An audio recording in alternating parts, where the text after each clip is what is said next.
to get down to business?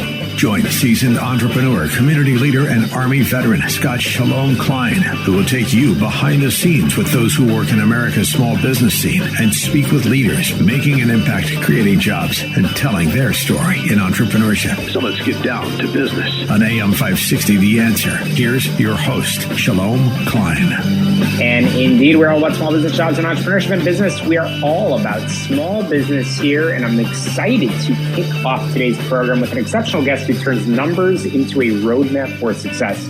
Our guest is Pam Meissner, a seasoned financial and operational leader with experience as a CFO, COO, and CEO across multiple industries. She has helped scale companies to billion-dollar valuations by transforming complex financial data into clear, actionable strategies for growth. Beyond the boardroom, Pam is a passionate, award-winning baker and a self-taught fashion designer. She brings that same precision and problem-solving mindset to everything she does.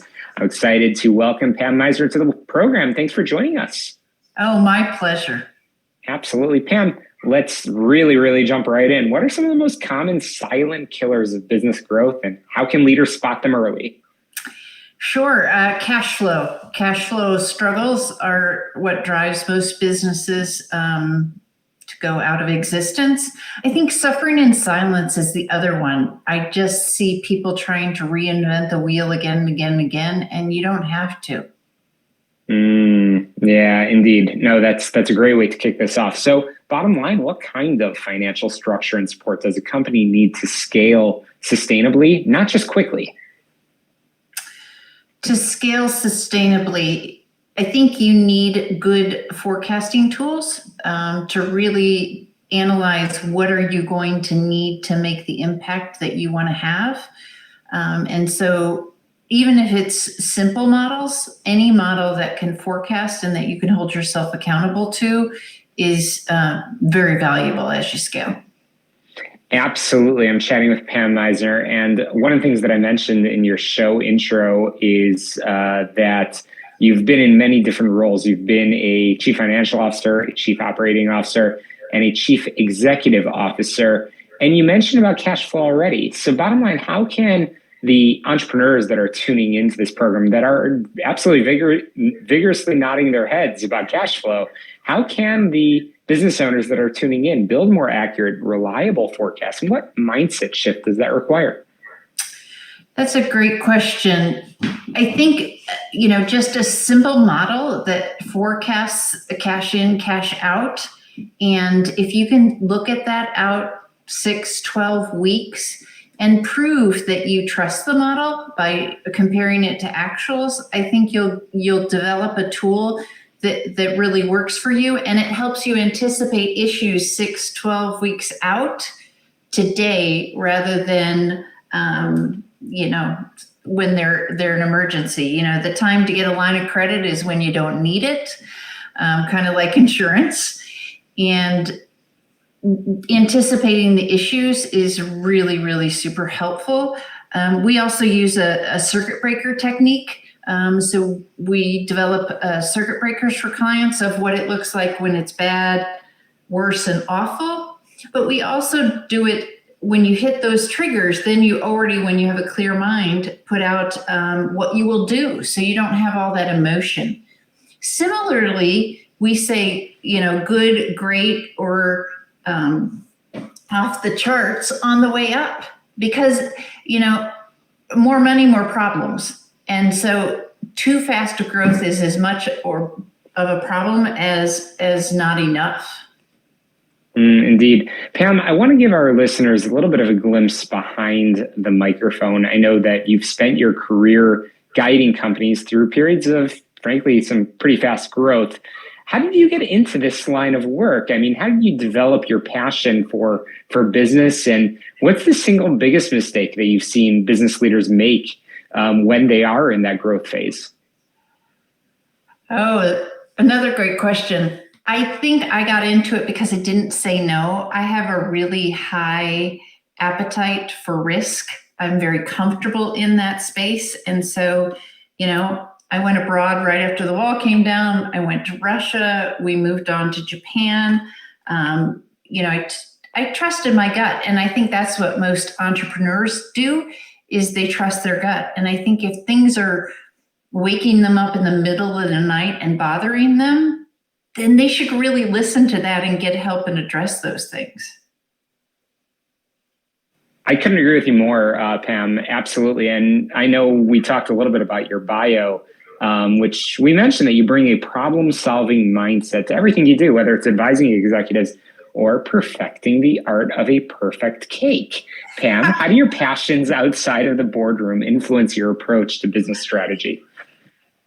Yeah, so I'm attracted. I custom make cakes for people worth knowing.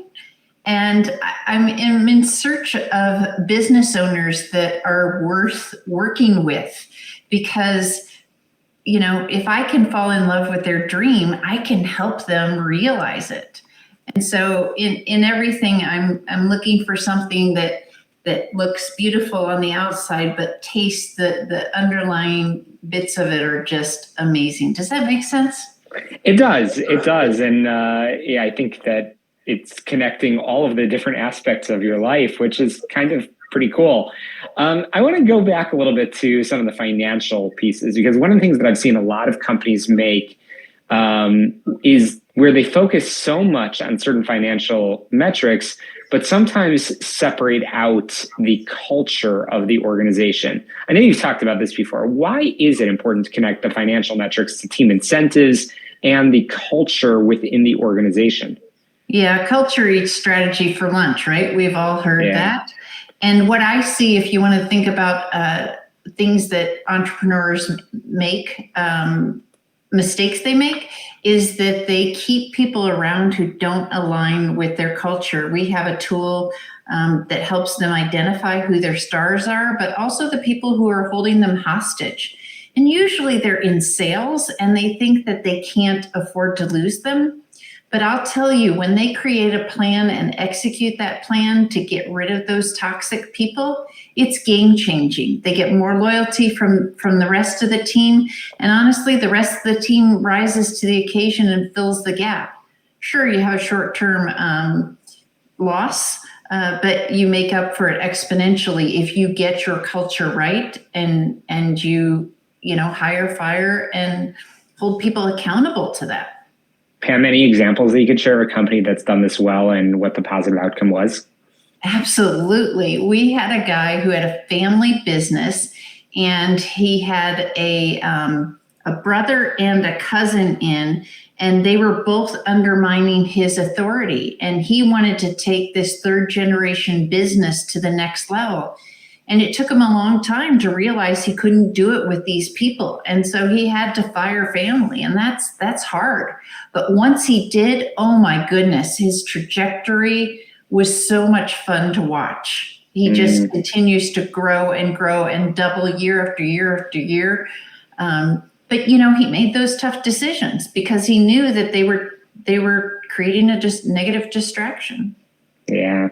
Pam, I'm loving this conversation. I know that one of the things that really interested me about your background is I know that you've shaped a global outlook through pretty extensive travel and cultural immersion. How has that experience influenced your leadership style and your perspective on adaptability and diverse thinking? Well, I married a guy whose English was his fourth language. So seeing the world through his eyes obviously helped a lot. I think it helps me understand what are those universal truths that exist in every culture. And it helps me listen a little harder to truly understand what the root cause of issues are, because sometimes even in English, things get lost in translation. Absolutely. Pam, we're coming to the end of our time together, but one of the things that your career has been marked by is resilience and leading with purpose and strength. For a leader that's tuning in facing a major challenge or setback, what's your most important piece of advice? Get support, whether that's through a peer group or a coach or anything like that. Just do not suffer in silence, and trust your gut. Yeah, Pam, I want to make sure our listeners can get in touch with you and your team so they can explore the many different facets of your life, maybe even talk about some cake as well. Pam, how can we get in touch? Absolutely. It's Pam, Pam, at Cathcap. It's a bit of a tongue twister. CATHCAP.com. So Pam at cathcap.com.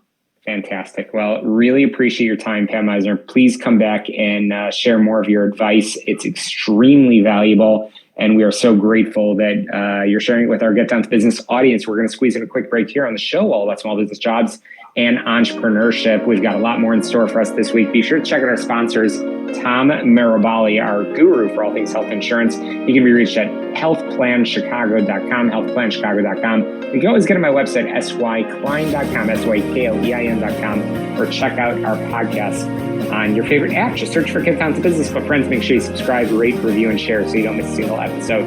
Quick break. We'll be right back.